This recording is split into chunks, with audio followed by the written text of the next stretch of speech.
We continue with the later half from the Bhagavata Purana. This part of the story is associated with the son of Veena.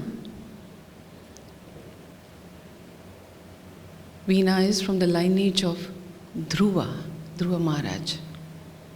So we continue with that. On how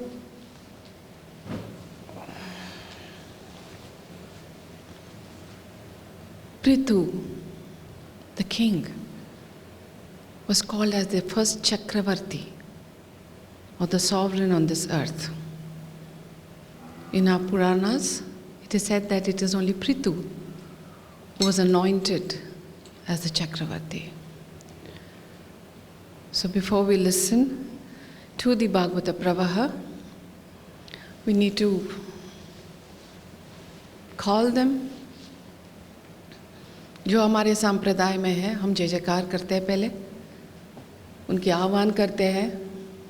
उसकी आह्वान से हमारी मन चित्त बुद्धि शुद्ध हो जाती है. उसके बाद हम उस स्थिति में पहुंच जाते हैं जहाँ पर हम बैठकर इस प्रवाह को सुन सकते हैं. तो raise your hands up.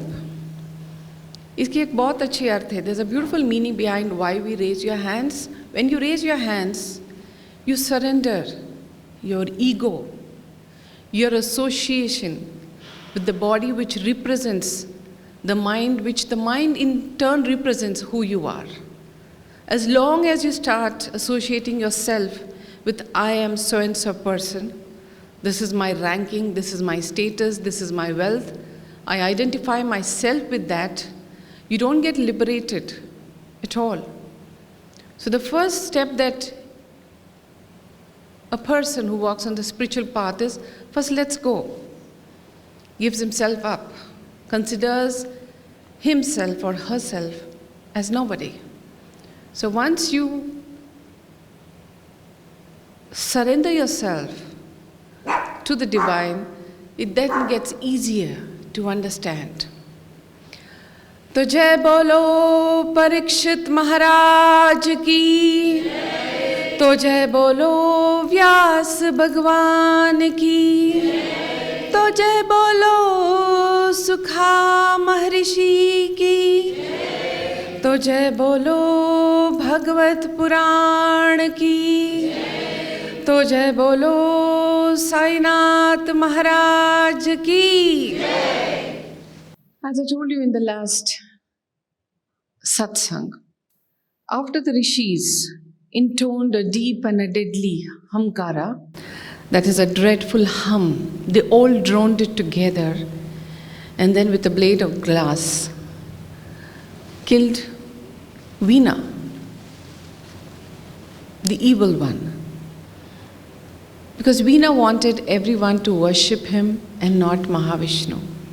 He wanted all the rishis, all the sages to adore him, and he wanted to erase the divinity on earth. So that's when the sages and the rishis together intoned and annihilated him. Now what happened is, after Veena died, his wife embalmed his body and preserved it with all those oils and incantations or mantras. And very soon there were thieves, robbers and brigands, and people took the law into themselves and started harassing others. There was no peace at all on earth. So that's when the rishis, again, along with some of the other sages, went back to the palace, took the body from his wife, Sunti, and started kneading his body. So when they knead his body, a small dwarf, ugly, black, human creature evolved, and since he carried all the sins of Veena, he was like a dwarf. So they called him, when he evolved from the body, they just told him, he asked them, what should I do now? So they said, Nishida, means just sit. So that is how the tribe of Vena's child who evolved from his body is also called as the Nishida tribe. And then after that they started kneading. Vena's arms. From the right arm sprung a wonderful child, golden in color, and he had the mark of Mahavishnu on his right hand. And on the other hand, Sri Lakshmi evolved as arches. So they called him as Prithu and they called her as arches. Now when they were born, all the devas, all the deities from the heavens came down, blessed them. Brahma himself came down, checked Prithu's hand, and he was very happy to know that he's the Amsa of Mahavishnu. So that means the world that he created has a future now. So with that joy in his hand, they give a lot of gifts. All the gods came down, gave a lot of gifts to him, to Arches and Prithu. And then they left from the palace. Many years passed away, many years. By the time they grew up, the kingdom was in shambles. Total shambles. There was nothing called as righteousness there. Everything was adharma. There was nothing called as dharma there. People lived the way they wanted, killed each other. There were no morals, there were no principles, and half of them were always afraid of these thieves and robbers and this huge group of bandits which used to come from time to time, massacre people or loot people. So all the time the people there lived in fear and in despair. There was no joy at all then. In time, Prithu grew up. When he grew up, the rishis and the sages anointed him as the king. And then he was brought forth into the city. Till then he was kept safe. When he was anointed as a king, as a young king, he walked into his kingdom and he was shocked to see what lay in front of him. There was nothing beautiful there to see. There was nothing pleasing to the eye. All that he saw made his heart cry. Because he always knew that he was a king of this particular place. And he had to take care of his people. And he saw that his people were all emaciated, thin, literally dying with hunger. What that he saw was hunger stalked the entire earth. People were crying for even a grain of food to eat, and there was no grains available anymore. On the other side, people were dying because of no food. There were no animals anywhere. There were hardly any birds around. Even for people to hunt or eat, there was nothing. There was no vegetation, nothing at all. So he goes around his kingdom and is shocked by what he sees. And the minute he's out, group of his people surround him and they start crying at his feet. We were waiting for you to grow up. We were waiting for you to come. They say, King, there is no food for us. We are being looted by people. We are massacred. There's nothing right which is going on in your kingdom. You are the king and you are the protector. It is your duty now to take care of us. We've been waiting for you from such a long time. When they start crying, copious tears, they just go on crying because they're so happy also that there's a king there now, and then they could talk to someone of their problems. And then he tells them why there is no food here. So they say, we don't know. There is no food here for us. Now we come to such a stage that to survive, we are ready to eat even another person's corpse, a human body, because we need food. So that's when Prithu Maharaj closes his eyes and he looks inwards. When he looks inwards, he finds that Mother Earth, Bhudevi, the one who nurtures the entire creation, has absorbed everything on earth into herself. All the grains, all the seeds, everything which gives life, which gives a flourishing life, everything was in her bosom. That's when Prithu gets very angry. Now, quivering with real anger, he takes out his bow and he keeps his arrow ready and he shoots it. It literally blasts it into the earth. He says, Bhudevi, you are the one whom Brahma had created to sustain life. And you today has taken every source of life into yourself. How will my people, how will earth survive? So with that anger in his mind, when he does that, Bhudevi takes the form of a small calf. And then slowly she grows into a cow and she starts running. Because he's the Amsa of Vishnu. And she can be killed in his hands. And she also knows that Prithu is now in a very angry form. She starts running to different corners of the earth, but Prithu is following her on his horseback. Wherever he goes, he's ready to just aim and shoot at her, because all that envelops him at the time is just the anger, the pain and the suffering of people and mankind on this earth. He feels what she's done is absolutely wrong and she has no right, she must be punished. And then Bhudevi travels up to the skies above. She goes to the other lokas above, right up to Bhuloka. Then she runs to Patala. Wherever she goes, Prithu keeps following her. And then she says, there's no use. I cannot run from this Amsa of Vishnu. And this is the same Amsa of Vishnu who once saved me as the Varaha Avatara. And now today his Amsa wants to kill me. So then slowly she stands back.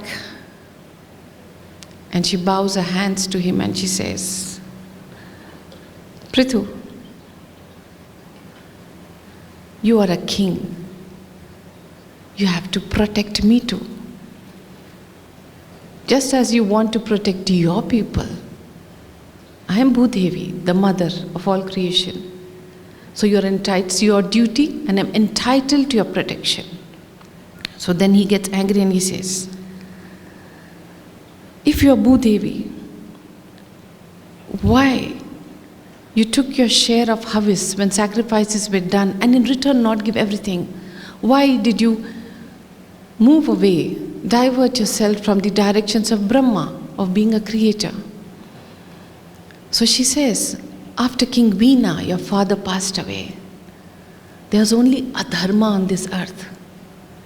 People were using my herbs, my sacred, potent, powerful leaves and other seeds and grains for their gain. They were performing yajnas to get more powers, evil powers. I had to stop that. There was no other way for me but to absorb everything into myself.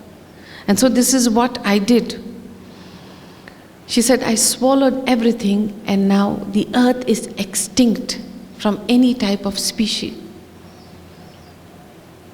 So that's when Prithu calms down and then understands why Bhudevi did all this. And then he goes to her and he says, Mother, I understand your pain, but you have to understand that you have to give back everything back. I am the new king here and I will see to it that nothing goes wrong henceforth. It is your dharma, it is your duty to give mankind everything that it deserves. So then she says that to bring forth all this, you have to get a calf and you have to milk me. So for that, what Prithu does is he invites Swayambhuva Manu, that is his grandfather, asks him to become a calf and milk. So when Swayambhuva milks Bhudevi, all the plants, all the herbs, all the seeds, all the greens, everything gets milked back from her. The more they milk her, the more it comes back. It keeps on cascading and cascading like rivers of milk and water all over. And then after this, she invites everyone, the rishis, the devas. She asks them, whatever you want which I have hidden, you come and take it back from me. Then the rishis ask Brihaspati, to become a calf, and then he milks the Vedas back, right back into the heart of the Brahmanas. So that's how he milks back that. And the same way the Devas ask Indira also to take something for themselves. So when he milks out the Somarasa, the elixir, which the Devas have.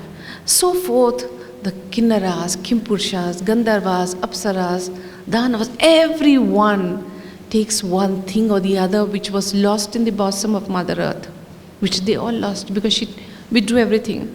So once they took all this, then Bhudevi looks at Prithu and tells, after the creation of this earth, there's a lot of rocky lands here.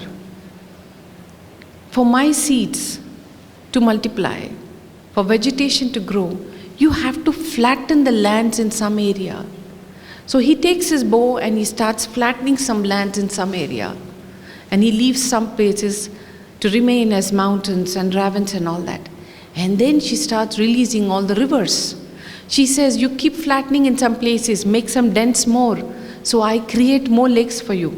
Because of the rocky region, even if there are a lot of rains, Indira also cannot help you because the water is just to flow back into the ocean. There is no water body anywhere for your civilization to flourish.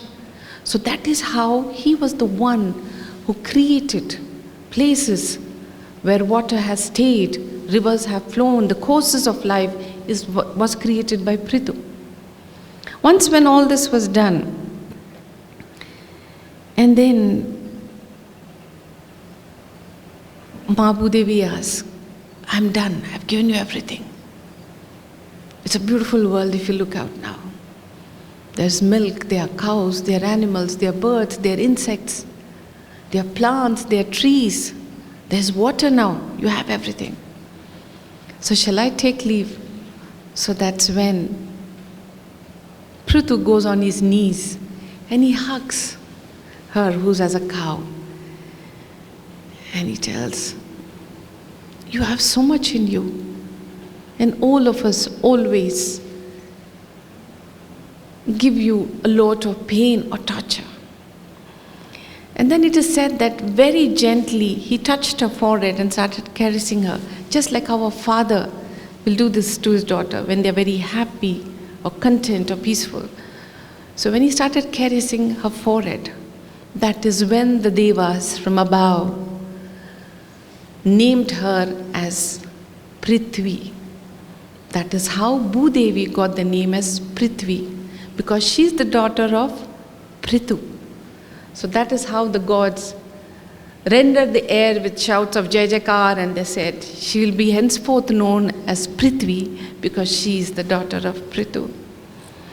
So after this, as you can understand, the whole kingdom was happy. He was anointed as the sovereign. He's called as the first Chakravarti on Bhumi. He's the one he's the architect, rather, who designed communities.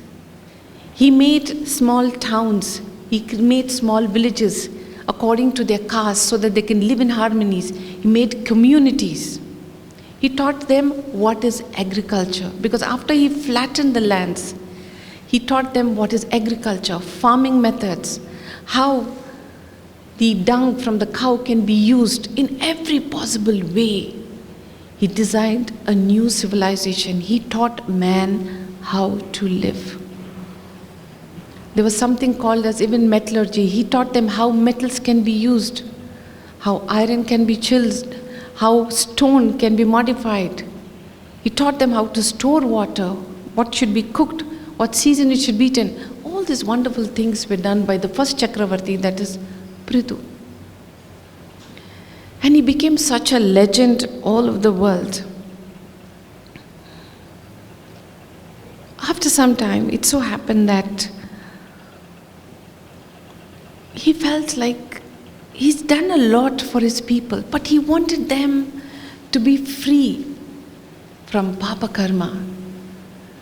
In fact, in this kingdom, there was nothing as Punya or Papa. They were also joyful. There was no death. There was no disease. His reign was like that. There was no death, no disease, no pain, no sorrow, nothing at all. He wanted this for a longer time. So what he does is he consults his gurus. And then they tell him that you perform the Ashwamedha Yagna. Not once, twice, but 100 times. Because only if you cover 100 times, you perform 100 yagnas, the Ashwamedha sacrifice, only then what you wish for, you can give it to your people. So he starts off, he goes to the place called Brahmavarta. It is between the Yamuna and the Saraswati, a small place there. He goes with all his people there and he starts the yagna. The first yagna is over, second is over, and every time the yagna starts, all the gods, all the divine beings, everybody want to be a part of it, so everybody come for it. This way, it goes on and on. He comes to the 99th one. And now it is time for him to do the 100th Ashwamedha Yaga. In the meantime, there was one jealous person. He was getting jealous and jealous every day because everybody was singing songs of Prithu. Everybody were doing Jai Jaikars of him. What a sovereign he is. He's also completing his 99th. He's going to do his 100th one.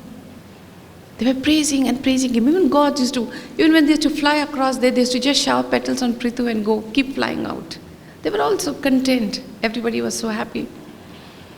But there was this one jealous person who could not take it.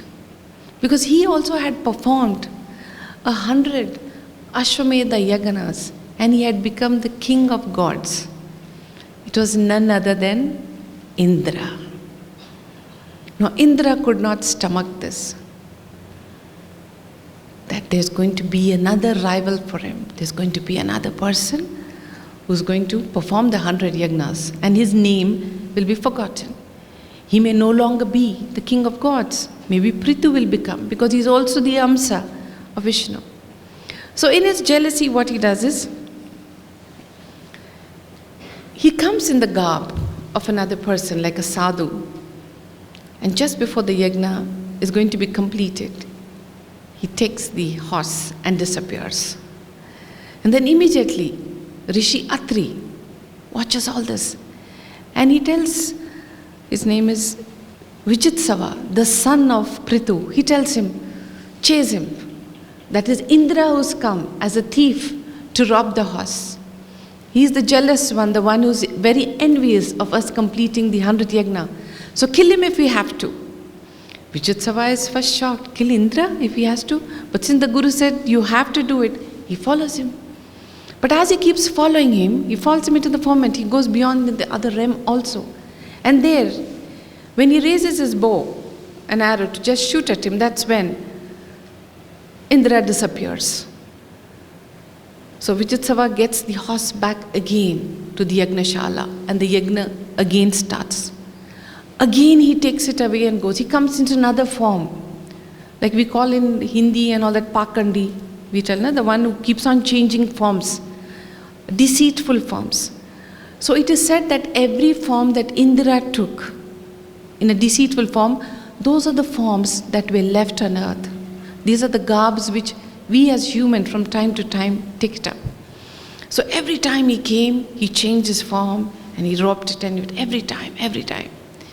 And then that's when Prithu was upset to the core. He did not understand why Indra should have so much of envy. And then he picked up his bow, because from wherever he is, he could just release the arrow and Indra will die. So that's when all the sages, they said, this will be Mahapapam, you cannot do that.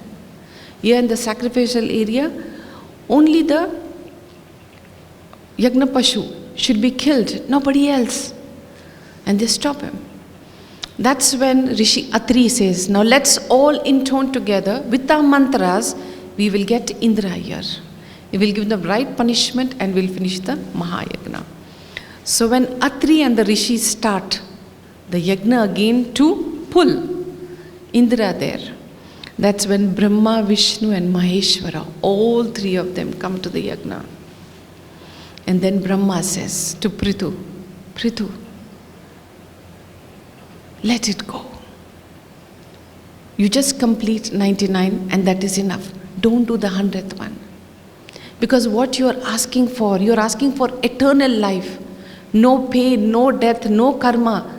But this is not why this was created. You'll be changing the whole structure. You'll be destroying a lot of things if you do this. So you have to stop now. So Prithu says, I vowed that I will do 100. How can I stop now? I have to complete the 100 because that is a vow that I took. That was the thought, the sankalpa that I took, that I'll complete it. The Brahma beseeches him. He says, don't do that. Let Indra go. Let him be the king of Devas. He has to remain as the king of Devas. Papa, punya, karma should evolve on earth. The earth, Bhumi, is created for that.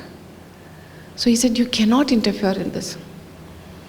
So that's when Vishnu, who's standing at this side, because Vishnu, it is said that he stands on one side and he keeps looking at Prithu with lot of love and affection.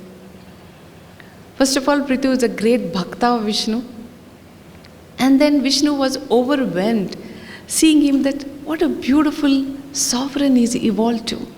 Such a kind, loving person who does not hurt anyone. In fact, God was now soaking in the appearance of Prithu rather than the devotee soaking in the appearance of God. God was looking at him and he was like in love with the creation that he created. So that's when Prithu looks at Vishnu and Vishnu says, listen to him, Prithu, let it go.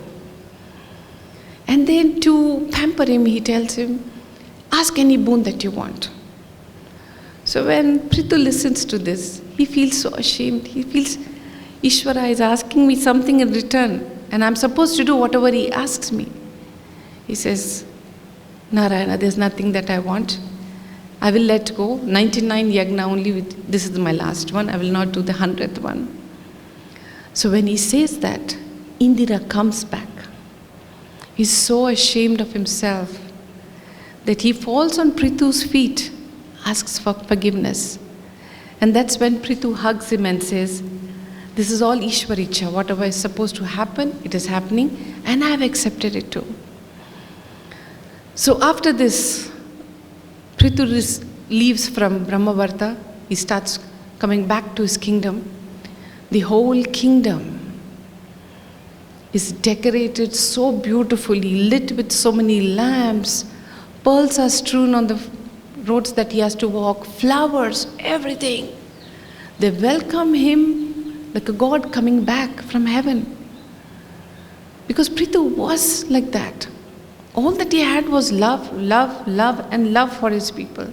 For every living being, the trees, the animals, everything. All that he had was only love. He just wanted everyone to be happy. In return, his subjects also were like that. So it was a beautiful give and take relationship. He came to his kingdom and then he ruled for many, many years. And before he departs, Vishnu tells him at that time, when he asks him, what boon do you want? So that time Prithu asked from Mahavishnu, I don't want moksha. He says, I don't want moksha, but I want bhakti. He says, give me bhakti but not moksha. So Mahavishnu smiles and he says, when the right time comes, the 4 Kumaras will come to you and will open the doors to my home. So it so happened that after many years of him ruling over land, many, many years, the time came where he felt it was time now to go back. At that most opportune time, the Kumaras came to his kingdom. His joy knew no bounds. He was so delighted, so happy, so content that now the Kumaras have come. The doors will open, the pathways will be cleared. My role as a king is done with now. He welcomes them with Padya and Arghya, everything. They were like 4 beautiful sons, small in size, but ancient than the creation itself. And then they tell him, he asks about bhakti. And they talk to him about bhakti. tells him those ways, what he's been following. And then they blow the mantra in his ear and they tell him when the right time comes, use it after you cleanse your system. So armed with this divine intervention,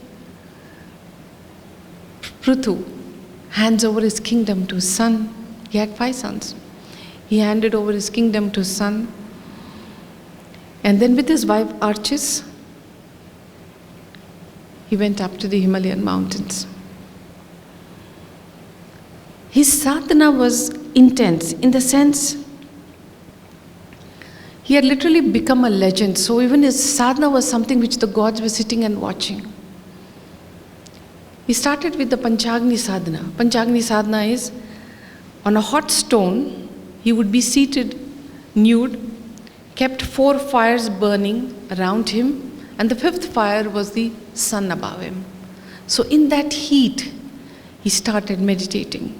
And then when monsoon came, he used to sit in the rains and continue his meditation, drenched to the core.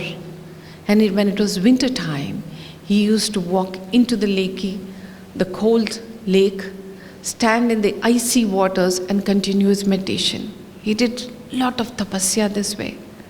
Slowly, every papa karma, every type, or every bond which held on to his body, slowly left him. And day by day, he started becoming purified, Shuddha. And now he realized, like, it's time now to unwind. So his body was ready, he was purified, and slowly he ignited his Kundalini Shakti, invited her to walk through the Mooladhara, Swadhisthana, Manipura, Anahata, Vishuddha, Agna, and a fraction of a second it burst through his Brahmarandra and he was one with the divine. His mind, his body, his thought, everything locked on to Mahavishnu. He just united with him. The minute he shed his body, Archis collected whatever dry wood she could collect. She made a pyre. She put his body on that, lit the pyre, because that's the last rites that had to be done and there was nobody there. She did that. And then since she was already almost half dead, she just walked into the pyre, and the minute she walked in, all the Shaktis, the divine beings on top, just cascaded a lot of petals and flowers over both of them, because now they were no more. They both passed to all the realms, and Archis also reached the realm where Prithu was in heaven there. So this is how it all went away. And then it is said that people who don't have children should listen to this story thrice and they will have children. And if you want long wealth and success, the Bhagavata Purana says that you should listen to this. And I believe the kings, before they went out to conquer the world, before they went out on the expeditions, they used to listen to the story of Prithu, because he's the first sovereign, right? He's the first Raja or the first Maharaja. So since he was the first one, they used to listen to this story of his, and then they would set out into war or set out into the neighboring kingdoms. So what exactly did the 4 Kumaras impart to Prithu? They imparted the path to the divine, which is called as bhakti. When Mahavishnu himself asked him, which boon do you seek? So he tells, no, give me bhakti. May I be drenched in love with you. Once I get moksha, I may be absolved in you, but I'll never be able to think about you, talk about you, listen about you, sing about you. So that's the reason he asks for bhakti and not moksha. The paths of bhakti are shravana, listening to stories, kirtana, reciting the divine stories, smarana, repeating it in your mind all the time. Pada Sevana, surrendering to his divine feet. Archana, offering worship to the divine. Vandana, praying in any way or many ways that you like. And Dasya, to be bound to him or her alone. So these are all the paths that Prithu took up before the Kumaras came to him. So that's why he was geared to move on to the next level of his life. So this is how Bhumi got the name as Prithvi, and this is the story of the first Chakravarti or the Raja of this Bhumi called as Earth. Conclude with the session today.